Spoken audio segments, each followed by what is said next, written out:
여러분 안녕하세요. 제천제일고 언어와 매체 온라인 수업 시작하겠습니다. 우리가 지난 시간까지 담화까지 배웠는데요, 여러분. 이번에는 4단원으로 넘어와서 국어 자료의 탐구를 학습하도록 하겠습니다. 문법 내용을 쭉 학습한 다음에 그리고 수행평가를 보고 매체 부분을 학습하도록 할게요. 교과서 190쪽입니다.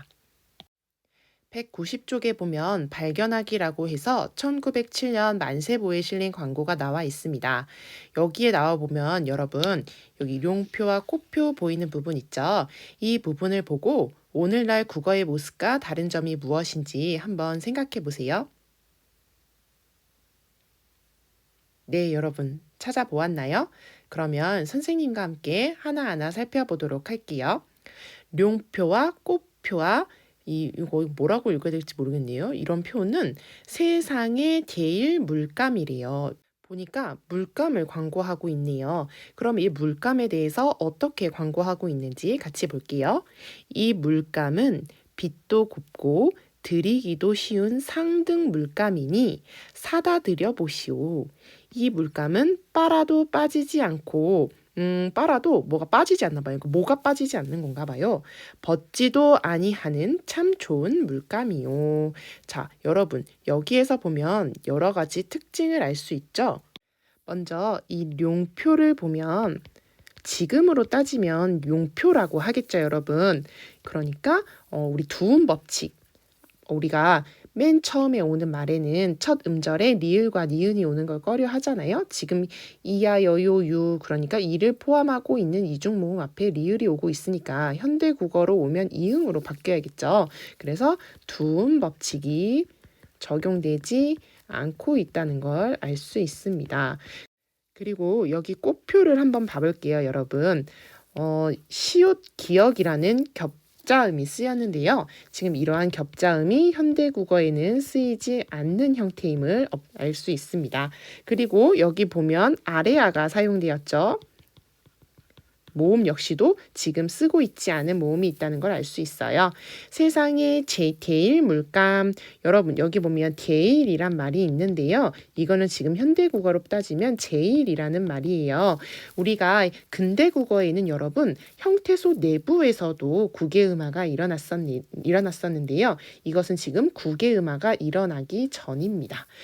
현대 국어에서는 디귿과 티읕 뒤에 이나 이를 가지고 있는 이중모음이었을 때 이 이나 이를 가지고 있는 이중모음은 형식 형태소여야 된다는 점이었죠. 그러니까 형태소 경계에서만 국외음화가 일어났었는데 이러한 것들이 이전 근대 국어에서는 형태소 내부에서도 국외음화가 일어나는 모습을 보여요. 예를 들면 여러분 예전에는 지나다라는 말이 디나다라는 말이었거든요. 그런데 이것이 근대 국어로 오면 18세기 중반쯤에 되면 지나다라고 해서 형태소 내부에서도 그러니까 이 경계가 아닌 내부에서도 국외음화가 일어나는 모습을 볼 수 있습니다. 그런데 이것이 다시 현대로 오게 되면 형태소 내부에서는 일어나지 않고 경계에서만 일어나게 되는 거예요. 자, 계속 보겠습니다. 여기 보면 세상 그리고 않고 참 좋은 이런 식으로 뜻은 알겠지만 지금과는 형태가 다른 모습을 볼 수 있죠. 그래서 이전 시대의 국어 자료에서는 여러분 발음 나는 대로 쓰는 경우가 있었고 그리고 발음 나는 대로 쓰다가 점차 형태를 밝혀 쓰는 걸로 바뀌게 되는데 그 과정에서 거듭 적기라고 해가지고 너무 밝혀 적다 보니까 이중으로 밝혀서 적는 경우도 있고 그랬어요. 그래서 이 단원에서는 그 고대 국어 그리고 중세 국어, 근대 국어의 시대적 특성에 따른 국어 자료를 보면서 국어의 변청 과정과 언어의 특성을 살펴보도록 하겠습니다. 그대로 교과서 190쪽입니다. 발견하기 아래쪽에 글을 볼게요. 우리말은 역사적으로 크고 작은 변화를 겪으면서 발전해 왔다. 그리고 우리말의 이러한 변화는 음운, 어휘, 문법 등 여러 면에서 이루어졌다. 우리말의 역사는 일반적으로 고대 국어, 중세 국어, 근대 국어, 현대 국어로 구분할 수 있는데 고대 국어는 우리 조상들이 한반도와 그 일대에 살기 시작한 때부터 고려 건국 이전까지의 우리말을 말한다. 이 시기의 자료들은 여러분 당연히 충분하지 않겠죠. 그래서 고대 국어의 모습을 완전히 파악하기는 어렵지만 신라가 삼국을 통일하면서 신라어를 중심으로 우리말이 통일되었을 것으로 추정된다. 그래서 여러분 고대 국어의 자료를 파악할 때 향가 자료를 보고 이제 고대 국어를 파악하기도 해요.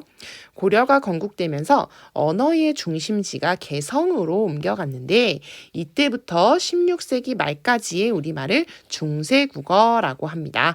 자, 17세기부터는 우리말의 음운, 어휘, 문법 등에서 변화가 크게 나타납니다. 그래서 17세기 초부터 19세기 말까지를 우리말의 근대국어라고 하고 20세기 이후의 우리말을 현대국어라고 해서 지금 우리가 쓰는 말로 이어지게 되는 거예요. 그래서 선생님이 표를 그려보면 고대국어는 이제 우리나라가 건국되고 나서부터 10세기까지, 그리고 10세기부터 16세기까지를 중세국어, 17세기부터 19세기까지를 근대국어, 20세기 이후를 현대국어로 봅니다. 교과서 191쪽으로 넘어가서 고대국어의 특징을 살펴볼게요. 고대국어 시기에 우리 조상들은 한자를 사용하여 우리말을 기록하였다. 여러분, 지금 쓰는 우리말은 한글은 세종대왕이 창제하셨죠. 그러니까 그 중세국어, 그 조선시대에 한글이 창제된 거예요. 그러니까 그 이전에는 우리나라에 문자가 없어서 다른 나라의 말을 빌렸었는데 이런 것들을 차자표기라고 합니다. 빌려서 써서 표기했다는 거예요. 그런데 무엇을 빌려서 썼냐면 한자를 빌려서 사용했어요. 자, 처음에는 사람 이름이나 지명 등의 고유명사를 우리말식으로 표기했는데 그 예를 보면 삼국사기의 예를 여기서 볼 수 있습니다. 자, 소나는 또는 혹은 이른다 뭐라고 있느냐면 금천이라고 한대요. 백성군 사산 사람이다 라는 거예요. 그럼 여기 보면 우리 조상들은 이 소나라는 이름을 표기하기 위해 음을 빌려와서 휠소에 어찌나 해서 이 음만 빌려온 거예요. 이런 걸 음차라고 하거든요. 소나로 적기도 하고 그 뜻을 빌려와서 금천으로 적기도 했다는 거예요. 그러니까 이 고유명사를 음차, 음만 빌려서 적기도 하고 뜻을 빌려오는 훈차를 하기도 했던 거예요, 여러분. 그러다가 삼국시대에 이르러 이두, 구결, 향차, 여러분 이거 다 차자 표기 방식인 거예요. 자, 이런 이두구결 향찰처럼 보다 발전된 표기법이 등장했다는 거예요. 향찰이 가장 발전된 차자표기 방식인데요. 한자의 음과 뜻을 빌려 우리말의 형태와 의미를 전면적으로 기록하는 표기법입니다. 향찰은 국어 문장 전체를 적을 수 있다는 점에서 앞에 고유명사 표기법과는 다른 거예요. 그러니까 고유명사만 빌려서 적은 게 아니라 문장 전체를 빌려서 적었는데 어떻게 적었냐면 여러분 그 뒷문단에서 나올 거거든요. 그때 같이 살펴보도록 할게요. 향찰은 겉으로 보기에는 한자를 나열해 놓은 것처럼 보이지만 실제로 신라인들은 이것을 우리말로 읽었다는 것이죠. 자, 그러면 이두와 구결은 무엇인지 여기에서 한번 살펴보고 갈게요. 이두는 한자를 우리말의 문장 구조에 따라 배열하고 여러분 한자는 영어랑 어순이 같죠. 우리말은 주어, 목적어, 서술어의 어순으로 오잖아요. 그래서 이런 영어와 어순이 같은 한자를 우리말의 어순에 맞게 배열하고 거기에 여러분 조사, 어미 이런 거 있잖아요. 이런 것들을 이제 우리말로 토를 달아놓은 게 이두인 것이고 그리고 구결은 여러분 어순을 우리말로 바꾸진 않았는데 그 한자 읽을 때 원문 끊어 읽을 때 여러분 우리말로 된 조사, 어미 이런 것들을 한자로 빌려서 표시한 걸 말해요. 예를 들면 뭐뭐가 뭐뭐이어든 뭐뭐 하나니 했을 때 뭐 이어든 하나니 이런 식으로 토 붙이는 거 있잖아요. 이런 것들을 구결이라고 합니다. 그럼 향찰을 구체적으로 살펴볼게요. 향찰은 체언이나 용언의 어간 등의 실질 형태소 여러분 우리 배웠죠? 실질적인 의미를 가지고 있는 실질 형태소는 주로 한자의 뜻을 이용하고 조사나 어미 등의 형식 형태소는 한자의 음을 이용하여 적었다. 그러니까 실질 형태소는 훈차를 하고 뜻을 빌리고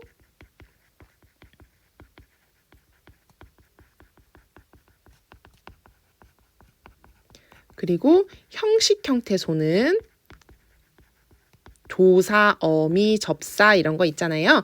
이런 것들은 음을 빌리는 음차를 하는 게 이제 향찰의 방법이었습니다. 자, 계속 볼게요. 예를 들어 삼국유사에 실린 서동요 있잖아요, 여러분. 서동이 선화공주님이랑 결혼하려고 일부러 막 지어서 애들한테 마 나눠주면서 불렀다는 노래요. 자, 거기에서 선화공주님은 이것을 표기하기 위해 한자로 어떻게 빌려서 적었냐면 선화공주님은 이렇게 적었다는 거예요. 근데 이거를 그냥 음으로만 다 읽어버리면 여러분 선화공주주은이에요. 그런데 이 두 번째로 쓰인 임금주자의 임을 선화공주님 해가지고 여러분 여기에서 님 훈차로 적은 걸 알 수 있거든요. 그래서 이런 건 실질적 의미를 표현하기 위해 뜻을 빌려 썼고, 그리고 여기에서 선화공주님은 할 때 은은 여러분 조사잖아요. 그래서 숨을 은자, 그러니까 음차를 해가지고 조사를 표현했다는 거예요. 그런데 여러분 선화공주님은 실질 형태소인데 음차를 한 걸 알 수 있죠. 아까 우리가 고유명사를 음차 표기를 한 것도 있었고 훈차 표기를 한 것도 있었잖아요. 그래서 고유명사는 음차로 하기도 하고 훈차를 하기도 하는 등 저 혼란을 보였다는 걸 알 수 있고요, 여러분. 그리고 여기에서 님은 여러분 뭐 우리가 뭐 선생님, 뭐 누구누구님 할 때 님은 현대국어에서 접사거든요. 그래서 여기에서는 훈차를 하고 있잖아요. 그래서 뭐 여러 가지로 해석될 수 있겠지만 그때 당시에 님은 실질 형태 소유였을 수도 있겠다라고 생각할 수 있습니다.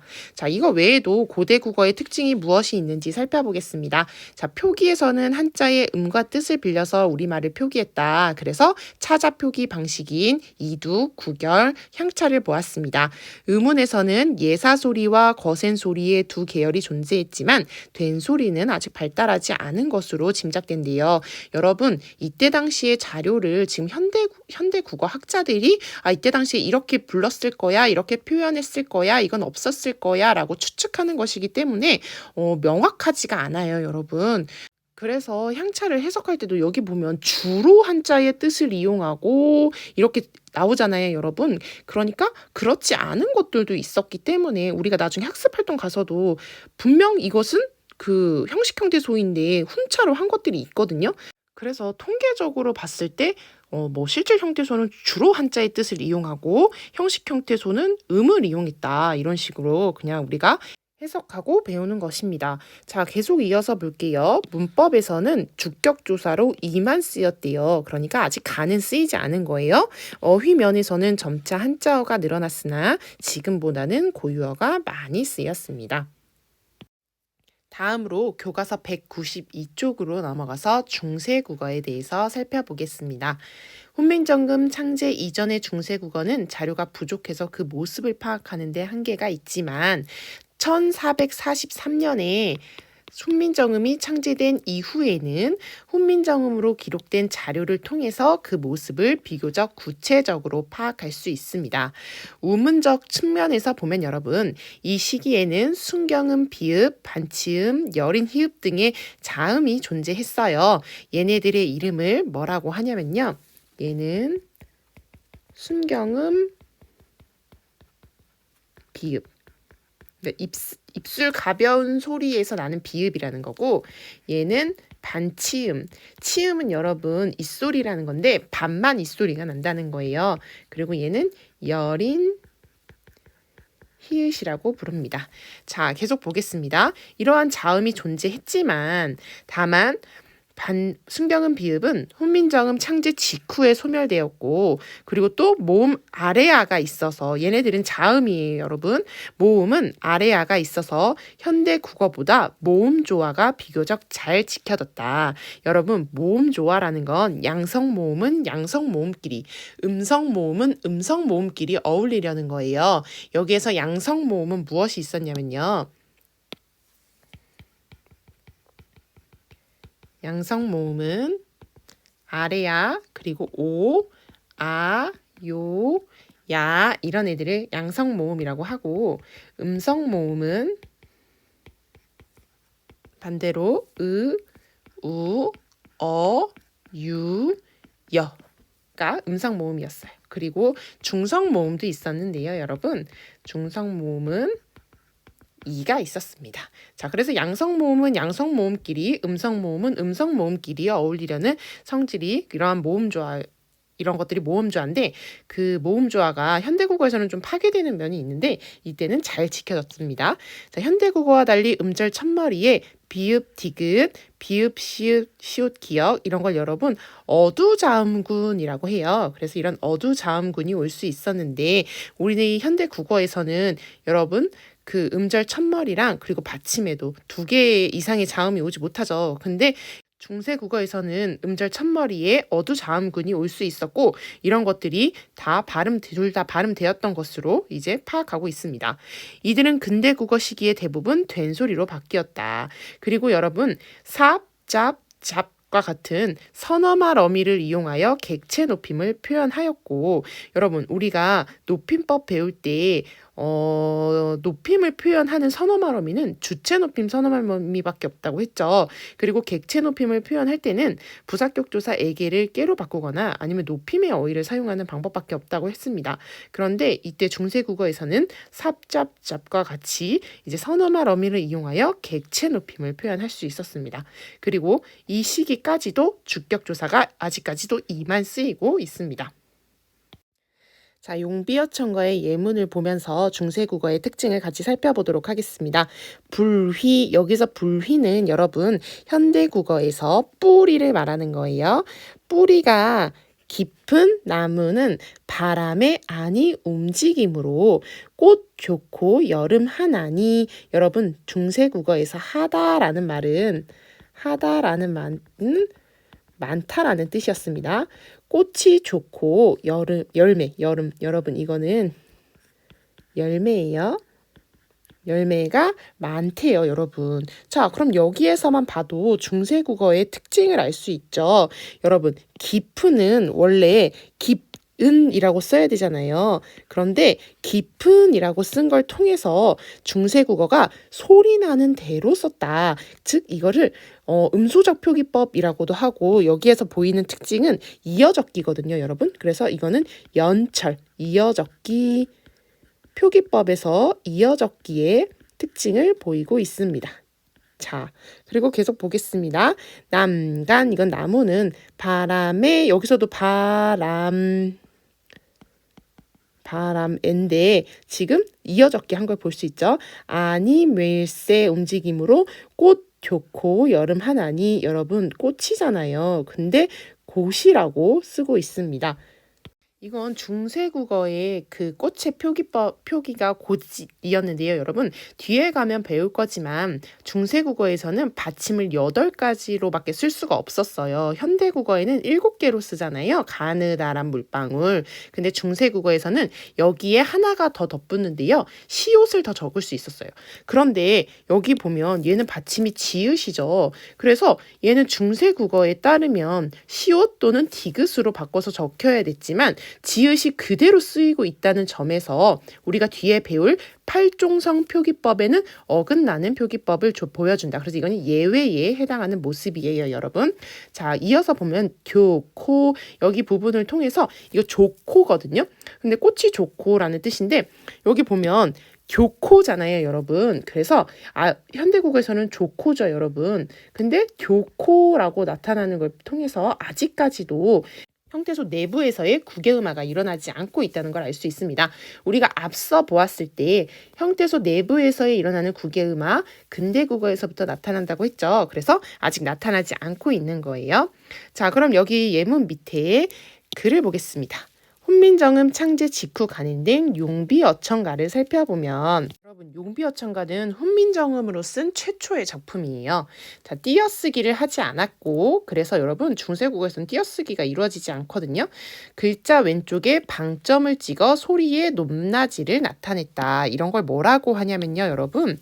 소리의 높낮이 성조라고 해요. 그래서 중세국어에서는 뒤에서 볼 거지만 성조가 있어서 즉 음의 높낮이를 통해서 말의 뜻이 구별되었는데 점이 하나도 없으면 평성이라고 해서 낮은 소리를 나타내고 여기처럼 이렇게 하나가 있으면 거성이라고 해서 높은 소리 그리고 여기 위에 보면 두 개가 있죠. 이런 것들은 상성이라고 해서 낮았다가 높아지는 소리를 나타냅니다.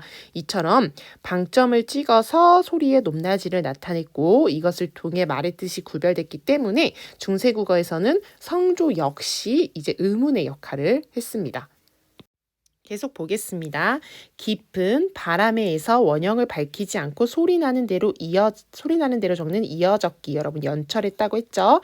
교코에서 알 수 있듯이 아직 국외음화는 일어나지 않았다. 국외음화 근대국어에서부터 나타난다고 했어요. 여러분 명사 불휘는 현대국어로 오면서 형태가 뿌리로 바뀌었으며 동사 미다는 현대국어에서 사라지고 대신 움직이다가 사용되고 있습니다.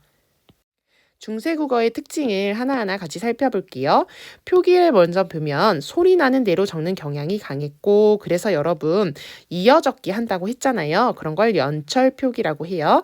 마침내 제 뜻을 실어 펴지 못할 놈이 하니라. 자, 마침내 자기의 뜻을 그러면 여러분 뜻을 이라겠죠. 근데 뜻을이라고 해서 끊어적기 하지 않고 이어적기 하는 부분 그리고 실어도 이어적기 펴지 못할 놈이 하니라. 자 여러분 여기에서 봐도 자 국외음화 안 일어난 거 보이시죠? 그리고 이것도 놈인데 놈이라고 해서 이어적기 하는 거 볼 수 있습니다. 자, 아까 앞에서 말했듯이 팔종성 표기가 있다고 했죠. 팔종성 표기는 받침으로 8개만 적는다는 거예요. 받침으로 올 수 있는 자음이 8개인데 이것이 무엇이냐면 여기 나와 있네요. 여러분 받침으로는 주로 그 기역, 니은, 디귿, 리을, 미음, 비읍, 시읒 이용해 8개의 자음을 적는다. 자 이때 여러분 현대국어에서 빠진 이 시옷이 추가되었다는 걸 알 수 있어요. 자 계속 보겠습니다. 자 여기 보면 빛과 원래 치읓 받침인데 시옷으로 적는 걸 알 수 있죠. 깊고도 비읍으로 적고 있어요. 그래서 여러분 중세 국어의 표기법을 뭐라고 하냐면 음소적 표기법이라고 해요. 자, 이게 무슨 말이냐면 우리가 그 형태소가 환경에 따라 모습을 바뀔 때 바뀐 그대로 적는다는 거예요.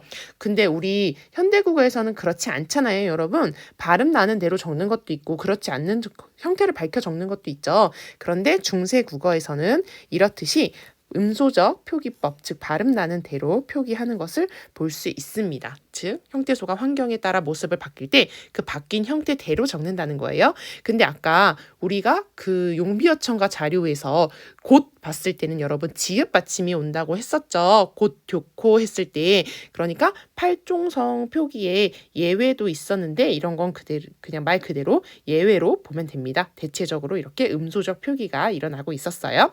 자, 그 다음으로는 음운을 보겠습니다. 아까 봤듯이 비읍 아래 이응이 있는 거. 순경은 비읍 입술 가벼운 소리예요. 반치음, 반만 치음인 것 그리고 여린 히읗 아래야 해서 여기까지 자음 그리고 얘는 모음이에요. 여러분 이런 식으로 이제 현대 국어에 없는 자음과 모음이 존재했습니다. 그리고 여기 보면 비읍계, 비읍 시옷계 있죠, 여러분. 어두자음군이 존재했는데 비읍 디귿, 비읍 시옷, 비읍 지읒, 비읍 티읕 얘네들 그때 당시에는 이거 둘 다 소리 났을 거라고 보고 있거든요. 그리고 비읍 시옷계라고 해가지고 비읍 시읒 기역, 비읍 시읒 티읕 이런 식의 어두자음군이 존재했습니다. 자 여기 보면 비읍계는 뜻 이런 게 있죠, 여러분. 그리고 쌀 짝 이런 애들이 있어요. 현대국어에서는 다 된소리로 바뀐 것을 볼 수 있죠, 여러분. 그래서 이런 어두자음군 아이들은 현대국어로 오면 다 된소리로 바뀌어서 발음나고 있습니다. 자, 현대국어의 형태를 통해서 이것들이 실제 발음되었을 것이라고 보는 사례들이 있는데요. 예를 들면 여러분 쌀을 보면 우리가 조로 된 쌀이 좁쌀이라고 하고 그리고 그 해에 나온 쌀을 햅쌀이라고 하잖아요.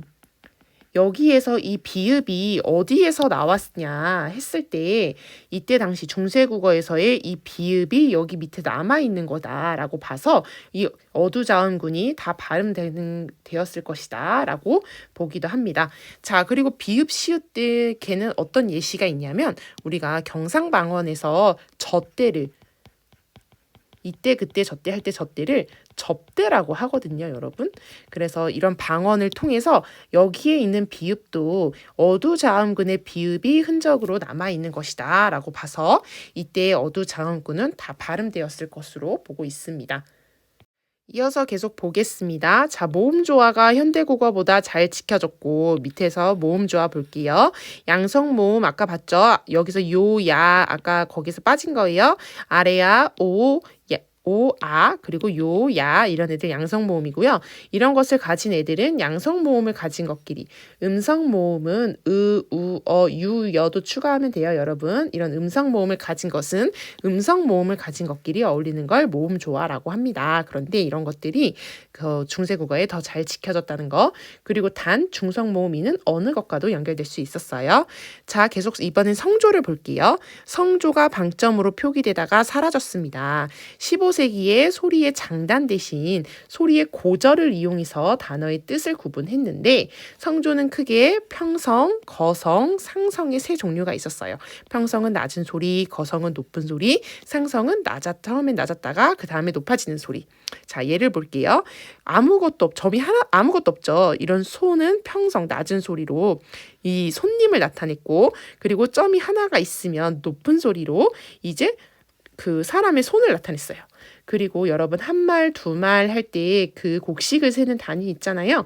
여기서 점이 하나가 찍히면 높은 소리에 말은 거성을 나타냈고, 처음엔 낮았다가 그 다음에 높은 소리의 말은 지금 우리가 하는 말, 이런 사람이 하는 말, 이런 것들을 나타내서 이런 성조에 의해서 단어의 뜻이 구별됐습니다. 자, 다음으로는 객체 높임 선어말 어미에 대해서 볼게요. 중세국어에서는 객체 높임 선어말 어미가 사용됐었다고 했죠. 삽, 잡, 잡에 의해서 실현됐는데, 자, 이게 기출된 문제거든요, 여러분. 객체 높임 선어말 어미예요. 선생님 이거 왜 가지고 왔냐면 그 객체 높임 선어말 어미 삽, 잡, 잡이 어감, 발음 조건에 따라 다르게 쓰였어요. 그리고 삽, 잡, 잡뿐만 쓰인 게 아니라 이 비읍이 뒤에 모음 어미가 오게 되면 이 비읍이 순경은 비읍으로 바뀌어서 이 6가지의 형태가 쓰였단 말이에요. 그래서 이 문제가 얘가 어떤 환경에서 실현되는지 잘 보여주고 있어서 선생님이 이 문제를 가져와 봤습니다. 자, 선생님이랑 같이 풀어볼게요. 보기 기역과 니은에 들어갈 말로 바르게 짝지어진 것을 고르래요. 중세국어에서는 객체, 즉 문장에서 목적어나 부사어에 해당하는 것을 높이기 위해 선어말 어미를 사용했는데 이 선어말 어미는 의문 조건에 따라 다음과 같이 다양한 형태로 실현되었어요. 만약에 앞에 오는 말이 받침이 기역, 비읍, 시읒, 히읗이면 삽이 쓰였고, 그래서 여기 보면 비읍이 쓰였으니까 돛삽고라고 쓰였죠. 그리고 디귿, 지읒, 치읓이면 잡이 쓰였다는 거예요. 그래서 여기 앞에서도 예문에 디귿이 쓰였으니까 묻잡고가 쓰인 게 보이죠. 그런데 이거 외에 모음이나 울림소리의 받침 있잖아요. 울림소리의 자음 있잖아요, 여러분. 니은, 미음, 리을과 같은 자음이 왔을 때는 잡이 쓰였다는 거예요. 그래서 보잡고 이렇게 쓰였다는 거예요. 여기 보면 모음으로 끝났으니까 반치음이 쓰인 게 보이죠. 그런데 이러한 형태들이 만약에 이 객체 높임 선어말 어미 얘네들 뒤에 모음으로 시작하는 어미가 오게 되면 객체 높임 선어말 어미 여기 받침으로 오는 비읍이 순경은 비읍으로 바뀌어서 삽, 잡, 잡으로 실현됐다는 거예요, 여러분. 그러니까 어감 발음 조건을 먼저 보고 뒤에 오는 애가 모음인지 아닌지를 봐서 모음이 아니면 삽잡잡, 그리고 모음이면 순경은 비읍의 형태가 실현되는 거예요. 자, 그럼 문제를 같이 풀어보겠습니다. 아래 문장에서 객체 높임의 대상은 기역이래요. 볼게요. 왕이 붙였기. 여러분, 부처께 더욱 경신한 마음을 내잡아. 부처에게 더욱 경건하고 믿는 마음을 내어 보였대요. 그러면 왕이 부처에게니까 우리가 객체 높임의 대상은 누구누구에게 또 누구누구를 여기에 해당하는 대상이잖아요. 그러니까 기억에 들어가는 대상은 부처가 되겠죠. 여기서 객체 높임의 대상은 부처가 되는 거예요. 자, 그래서 마음을 내잡아. 여러분, 여기서도 보면 객체 높임 선어말음이 쓰였잖아요. 근데 앞말이 모음으로 끝났으니까 잡이 쓰였는데 여기 뒤에가 모음으로 시작되니까 역시 받침은 순경은 비읍으로 되고 궁세국어의 표기법에 따라 이어적기가 쓰이고 있는 거예요, 여러분. 자, 그럼 밑에 예문을 보겠습니다. 어간 듣과 어미 음여가 사이에 객체 높임 선어말 어미가 결합하면 다음과 같이 활용했다. 여러분 보세요. 여기 보면 듣, 받침이 디귿으로 끝나죠? 그러면 어간 말음 조건이 디귿이니까 잡이 와야 돼요. 근데 여기 음여, 여기 보면 아래아가 쓰였잖아요. 초성의 이응은 음가 없죠. 아래아가 쓰였으니까 모음으로 뒤에가 이어지는 거니까 여기에서의 잡이 아니라 뒤에 모음이 올 때 오는 이 자의 순경은 비읍의 형태가 와야겠죠? 그러니까 보세요. 내 아래부터 붙였기 이런 말을 못 듣잡으며가 되겠죠, 여러분. 그러니까 어떤 형태가 쓰이냐면 듣자 이어적기 해야 되니까 순경은 비읍의 아래야 며가 되는 거예요. 자, 그러면 답은 몇 번이 되죠? 자, 부처의 듣잡으며 답은 3번이 됩니다. 문법에서 계속 이어볼게요, 여러분. 자, 섭접접에 의해 실현된 뒤에 보면 주어가 1인칭일 때는 선어말 어미 오가 나타났다. 자, 주어가 1인칭일 때가 어떨 때가 있냐면요. 여러분, 내가 무엇을 했다 했을 때는 무엇을 한 주체가 나니까 내가 주어가 되는 거죠. 그리고 중세국어에서는 자기 자신을 이렇게 제자라고 지가 말하면서도 자기 자신을 이제 스승님한테 말할 때 제자 이런 식으로 말해서 표현을 했어요. 근데 문맥에서 살펴보면 이 제자가 1인칭 화자, 즉 자기 자신을 말하는 것을 알 수 있기 때문에 이럴 때는 무엇이 쓰냐면 여러분 선어말 어미 오가 나타났어요. 1인칭 화자일 때 나타나는 선어말 어미 오. 자, 여기 먼저 볼게요. 내 일을 위하여 세종대왕님이 내가 이것을 위하여 새로 28자를 맹가노니 라고 말했죠. 여러분 훈민정음 서문에 거기에서 이 네 바로 훈민정음을 창제한 세종대왕이 되는 거예요.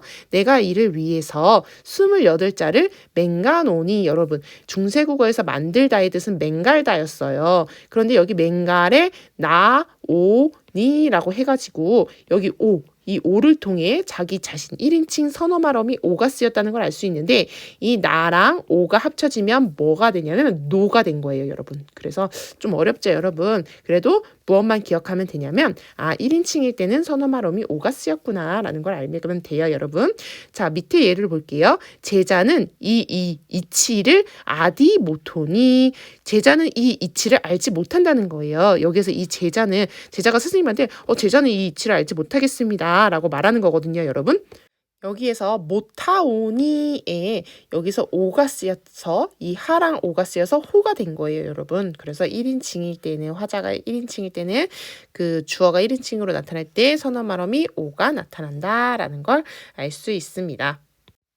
그리고 이제 주격조사 이가 쓰이고 가가 아직도 쓰이지 않았고요. 교과서 밑에 보면 어휘 부분이 더 있어요.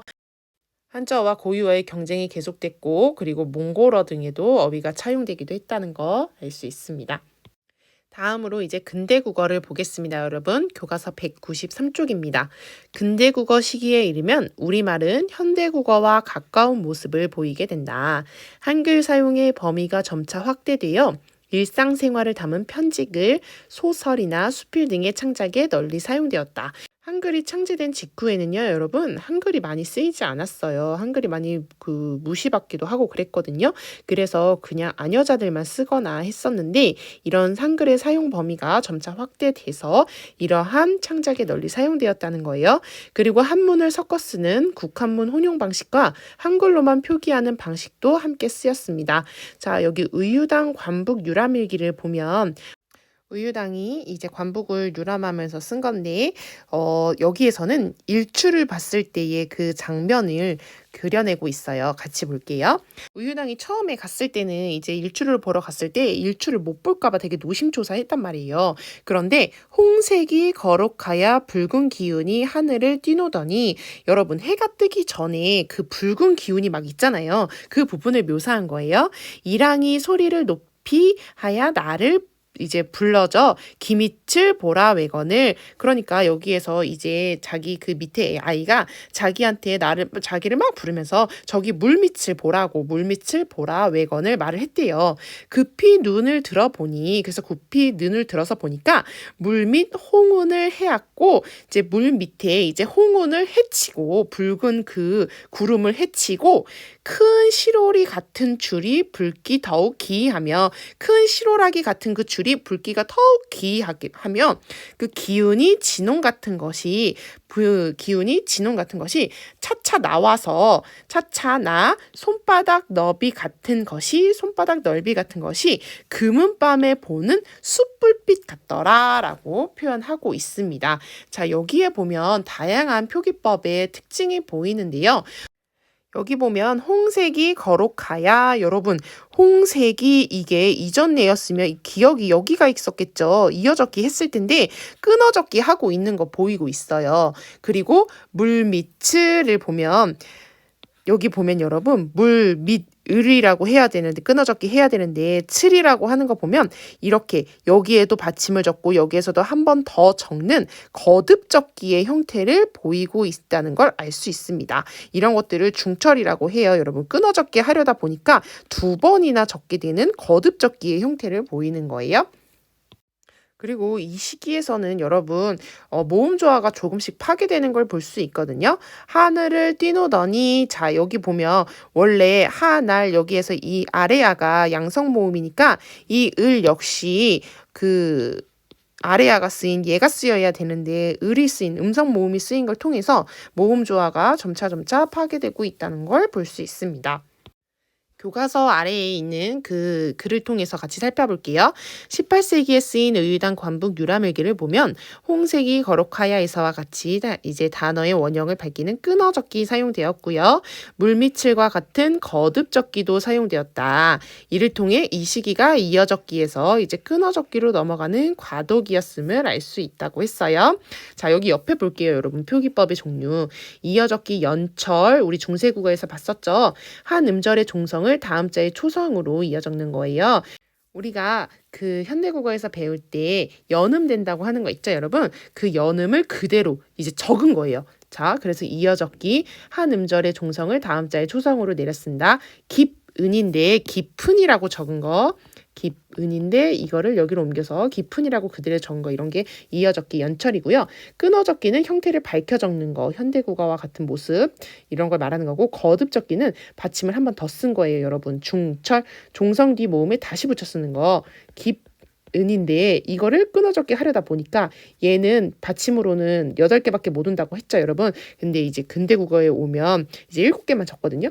그래서 그건 이따 보고 여기서 피읍은 비읍으로 바뀌고 그리고 그 뒤에 오는 애는 그대로 원래 자음을 적어서 이렇게 거듭적기 중철되는 모습을 보이는데 이런 것들은 과도기적 특성이었다는 걸 알 수 있습니다. 그 다음 볼게요. 또한 하늘을 나를 보는 여기 보면 여기도 양성모음 여기도 양성모음 여기도 양성모음인데 뒤에 오는 음운이 다 음성모음인 거 알 수 있죠. 이런 것과 같이 아래아의 음가가 소실되면서 모음 조화가 파괴되었고 불기에서 알 수 있듯이 명사형 어미 음뿐만 아니라 기도 사용되었다는 걸 알 수 있습니다. 근대국어의 특징을 볼게요. 받침으로 8개 자음을 적던 중세국어와 달리 7개만 적는데 여러분 시옷이 사라진 게 아니에요. 디귿을 빼고 시옷을 넣은 거예요. 그래서 이때는 근대국어에서는 디귿 빼고 시옷을 적었다는 거. 근데 현대국어에 오면 이제 시옷을 빼고 디귿을 적는 거예요. 중세의 이어적기 표기가 현대의 끊어적기 표기로 나아가는 과도기로 거듭적기 여기 중철의 모습이 나타났다는 거예요. 자, 다음으로 음은 보겠습니다. 자음 반치음과 여린 히읗이 음가를 잃어 표기상으로 나타나지 않게 되고 아래아는 표기로는 나타나지만 점차 음가를 잃게 됩니다.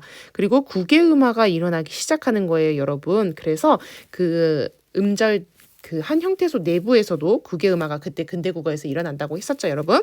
자, 문법을 보면 주격조사 가가 사용되기 시작합니다. 서너마로미 오가 그 1인칭 화자가 1인칭 화자를 나타내는 서너마로미 오가 없어지고 한글 사용이 확대되기 시작합니다. 어휘면에서는 한자어가 늘고 고유어가 사라지기도 하는 모습을 보이게 됩니다.